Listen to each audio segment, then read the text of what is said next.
باہر کیف میں نے کہا کہ یہ 1000 مسئلہ کتاب بہت ہی دلچسپ ہے. کہنے کہ اس میں دلچسپی کیا ہے؟ میں نے کہا جی اس میں ایک کذاب اور دجال نے 40 صفحے کی ایک حدیث وضع کی ہے، اور جس طرح کے فسانہ بنایا جاتا ہے، اور اس میں ناولوں میں ہیرو ہیں اور پھر اس میں کوئی نیوکلس ہوتا ہے، بعض اوقات وہ معاشرے کے حالات کا منظر پیش کرتے ہیں، بعض اوقات وہ ادبی دنیا کی طرف لے جاتے ہیں. تو اس میں یہ ہے کہ آن حضور صلی اللہ علیہ وسلم کے دعوے کو سن کے تو مدینہ میں عبداللہ بن سلام تھے، وہ ایک جگہ پر، اور ابھی مسلمان نہیں ہوئے تھے، وہ یہودیوں کے بہت بڑے عالم تھے، ریسرچ اسکالر تھے اپنے زمانے کے. تو انہوں نے یہ سوچا کہ میں 1000 سوال اگر بناؤں اور یہ دعویٰ نبوت کرنے والے اگر ان کو جواب دیں تو مجھے لازماً آپ کی بات کرنی چاہیے. خیر انہوں نے 1000 سوال بنائے اور اس کے بعد اپنی قوم کو جمع کیا، یہودی قوم کو، اور کہا کہ یہ 1000 سوال میں نے اس لیے بنائے ہیں کہ میں محمد صلی اللہ علیہ وسلم کے پاس جانا چاہتا ہوں، اور میں چاہتا ہوں کہ 1000 سوال کا اگر صحیح صحیح جواب مجھے مل جائے تو میں ایمان لے آؤں گا. سب نے کہا یہ تو بہت ہی اچھا ہے، اگر آپ ایمان لائیں گے تو ہم بھی مان جائیں گے. چنانچہ اس خیال یہ پس منظر بیان کرنے کے بعد پھر وہ سوالات بنائے گئے. اب میں ان میں سے 5-4 مہینے کا میاں صاحب آپ کو اسی زبان میں بتاتا ہوں جو سنی اور شیعہ وائز اور خطیب خطبے دیتے ہیں، کیونکہ یہ قصے انہی کے لیے بنائے گئے ہیں کہ وہ خطبوں میں بیان کریں زٹلیات کو اور لوگوں کی دلچسپی کا موجب بنیں، اور اس سے پھر لوگوں میں یہ واہ واہ ہو سبحان اللہ. علم و عرفان کے تو یہ پیکر ہیں، اور علامہ دوران اور غزالی زمان ہیں. یہ کہنے کہ ہاں بتاؤ. تو میں نے انہی کی زبان استعمال کرتے ہوئے اب میں نے وہ سوال اور جواب دہرانے شروع کیے. عبداللہ بن سلام نے یہ سوال کیا زمین کی صفت کیا ہے؟ آپ نے جواب دیا کہ زمین چپٹی ہے.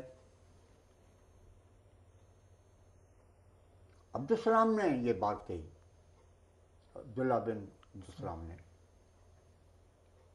کہ زمین کس جگہ پر کھڑی ہے؟ فرمایا رسول اللہ نے کہ تحقیق البتہ زمین کھڑی ہے ایک بیل کے سینگ کے اوپر. عرض کیا گیا وہ بیل کہاں پر کھڑا ہے؟ فرمایا رسول اللہ نے سونے کملی والے نے تحقیق البتہ زمین کھڑی ہے ایک بیل کے سینگ کے اوپر. عرض کیا گیا، کس نے عرض کیا ڈاکٹر صاحب؟ عبداللہ بن سلام نے عرض کیا. سامعین سو نہ جائیں، بہت دلچسپ قصہ ہے یہ. میرے بھائیوں ذرا توجہ کے ساتھ سنو اس بات کو، یہ پھر موقع نہیں آئے گا آپ کو. عرض کیا گیا کہ اس بیل کی صفت کیا ہے؟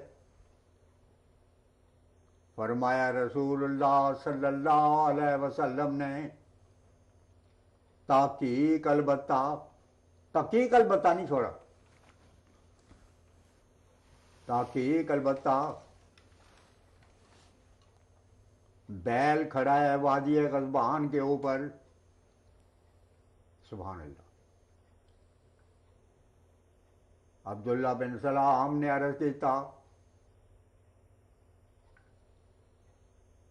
وادی غضبان کی صفت کیا ہے؟ فرمایا رسول اللہ نے، میرے سونے نبی نے وادی غضبان جہنم کی وادی میں سے ایک وادی ہے جس کے 10,000 شہر ہیں. کتنے شہر ہیں؟ 10,000. 10,000. 10,000 شہر ہیں. ہر شہر کے 10,000 محلے ہیں.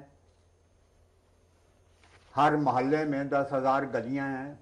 ہر گلی میں 10,000 مکان ہیں. ہر مکان کی 10,000 کوٹریاں ہیں. ہر کوٹری میں 10,000 سانپ ہیں. ہر سانپ کی 10,000 آنکھیں ہیں. عبداللہ بن سلام کہنے حق ہے یا رسول اللہ، فوراً مسلمان ہو.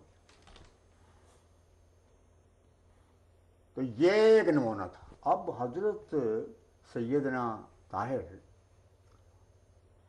اس طرح وہ لطف اندوز ہو گئے. ہم نے جانا تھا منڈی بہاؤدین کی طرف، تو ہم پتہ نہیں کسی اور طرف چلے گئے. تو جب میں نے وادی غضبان کا لفظ استعمال کیا تو کہنا کہ آج سے ہم اس کا نام وادی غضبان رکھتے ہیں. تو یہ ان یادوں میں سے ایک ہے. اب حضرت خلیفۃ المسیح ثالث کی رحمہ اللہ بات تعالیٰ ہے. کی. اس بارے میں صرف یہ معذرت چاہتا ہوں کہ ان ایام میں حضور کے خدمت میں ملاقات کے وقت میں روزانہ جو جاتا تھا تو اس کا براہ راست تعلق کتابوں اور حوالوں کے دیکھنے کے ساتھ تھا. لیکن چونکہ آپ کا سوال ہے اور خوش طبی کے معاملے کے لحاظ سے میں سمجھتا ہوں کہ اگر چند ماہ بعد کی کوئی بات ہو تو وہ بھی اس میں آپ اگر اجازت دیں تو اس سے حسن ذوق کے نظارے میں باہر ایک دلکش اضافہ ہو سکتا ہے.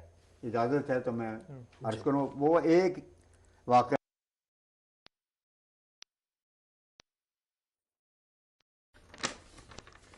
کہ خاکسار نے جلسہ سالانہ کے سٹیج پر ایک تقریر کی تھی، تفسیر خاتم النبیین اور بزرگان سلف، اور اس میں اللہ تعالیٰ کی دی ہوئی توفیق سے پہلی دفعہ میں نے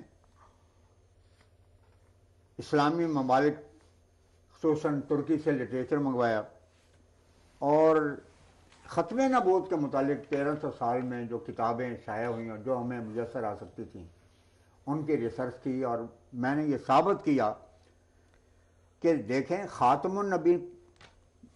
خاتم النبیین قرآن مجید کی آیت میں آیا ہے اور قرآن عربی زبان میں نازل ہوا ہے.